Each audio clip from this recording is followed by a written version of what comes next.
नमस्कार, मी स्मितल मिलिंद चव्हाण सेलिब्रिटी प्रमोटर्समध्ये आपल्या सगळ्यांचं स्वागत करते। आजचं निमित्त आहे ते गणपती बाप्पा आहे, गणेश उत्सव येतो। स्टार प्रवाहाचा दरवेळी काहीतरी धमाल असते आणि स्टार प्रवाहावर एक नवी कोरी मालिका येते आणि अशी छान छान आता मालिकेचे हिरो हिरोईन कोण आहेत आणि ते नवीन मालिका आहे, तर तुम्ही एक्साइटेड असता तर हे दोघं छान क्यूट जोडी आज आपल्यासोबत आहे। तर सर्वप्रथम गणपती आपला येणार आहे, पण त्याच्या खूप साऱ्या शुभेच्छा तुम्हाला आधीच। थँक्यू। आणि दोघंही खूप छान दिसताय, काहीतरी वेलकम करणार आहात मस्तपैकी नवीन मालिकेमध्ये।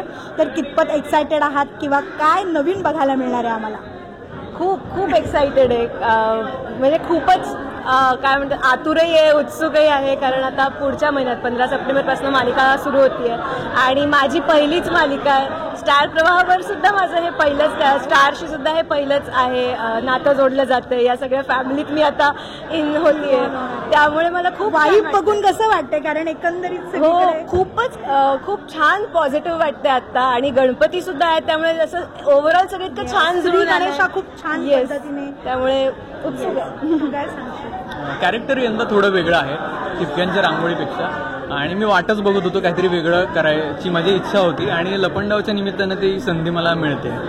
तर तुम्हाला बघायला आवडेल नक्की असा माझा विश्वास आहे, कारण की प्रोमोमध्ये आत्ता जो तुम्हाला जे पात्र दिसतंय कान्हा, ते एपिसोडमध्ये थोडंसं वेगळं आहे।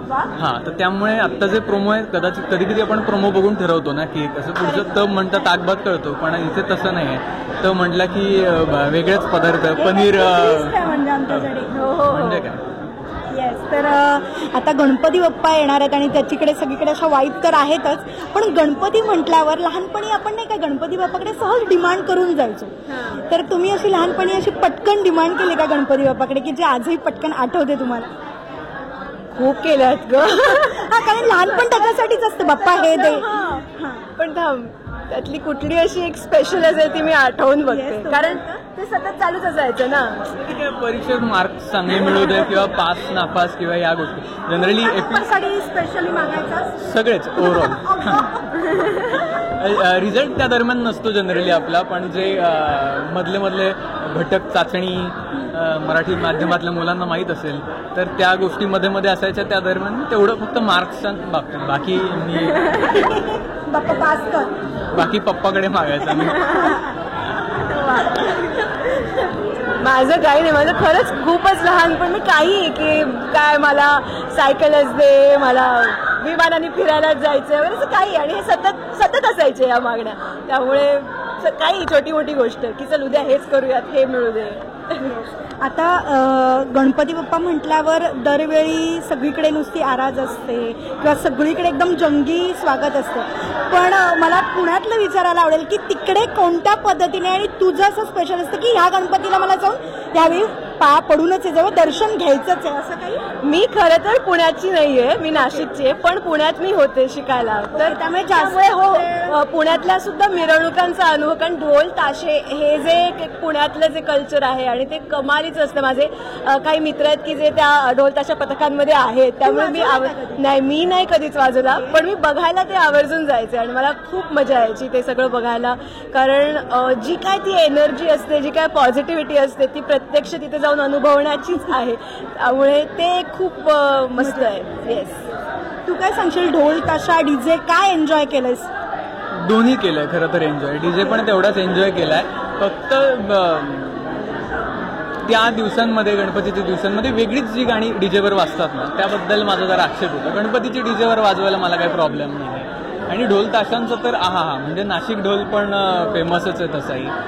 मी एका ढोल पथकात होतो, पण मी परफॉर्मन्सच्या आधीच काहीतरी गडबड झाली होती, मग ते तो प्रोग्राम झाला नव्हता असं काहीतरी, त्यामुळे मी प्रॅक्टिस केली,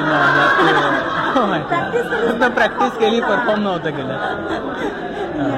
नक्कीच। आता गणपती बाप्पा म्हटल्यावर आपल्या गावाकडच्या प्रत्येकाच्या काय ना काय आठवणी असतात आणि त्या प्रत्येकाच्या स्पेशल असतात, पण आता हे तुमचं शूट किंवा ह्या सगळ्या दरम्यान सगळा शेड्यूल तुमचं बिझी असतं, पण तुम्हाला जर 10 दिवसाची सुट्टी मिळाली असं पण म्हणू, तर काय पटकन करायला आवडणार? गावाला जाणार की पहिली तयारी कसली असेल? घरीच पळायचं। बरं, तुम्हाला रेडीमेड आणलेला मकर आवडेल की फुलांनी स्वतः बनवलेलं घरगुती? स्वतः बनवलेलं काहीतरी, आपलं काहीतरी क्रिएट केलेलं। ढोल ताशा की डीजे? तुला बोललो, गाणी जर का त्याच्यावर मराठी किंवा भक्तिगीते असतील तर डीजे पण. आणि आपल्या मोबाईलमध्ये आपण जेव्हा गणपतीचं गाणं आपण म्हणजे टाईप करतो का प्ले करतो ते पटकन असं तुम्ही कोणतं प्ले करता की येस गणपती बाप्पाचं गाणं जरा शांत व्हायचं? मला वाटतं प्रथम तुलाच माझ्या ह्याच्यात लगेच टाईप केलं जातं, प्रथम तुला वंदितो. नाही, असं काही स्पेसिफिक नाही आहे कुठलं गाणं. आता गणपती बाप्पा म्हटलं की गोड मोदक हा सगळा विषय, पण मोदक आणि डाएट असं काही तुमचं आहे का की तुम्ही खाता अगदी खायचं मस्त बिनधास्त. साधारणतः कितपत काय? काय ते जोवर मन भरत नाही, पोट भरतं एक वेळ पण मन नाही भरत तोवर.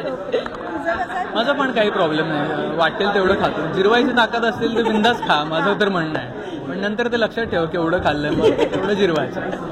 हिशोब से. आता मस्तपैकी गजर करूया गणपती बाप्पाचा आणि तो तुम्हीच करायचा आहे. गणपती बाप्पा मोरया, मंगलमूर्ती मोरया. उंदीर मामा की जय. तुम्हाला खूप साऱ्या शुभेच्छा. Thank you so much.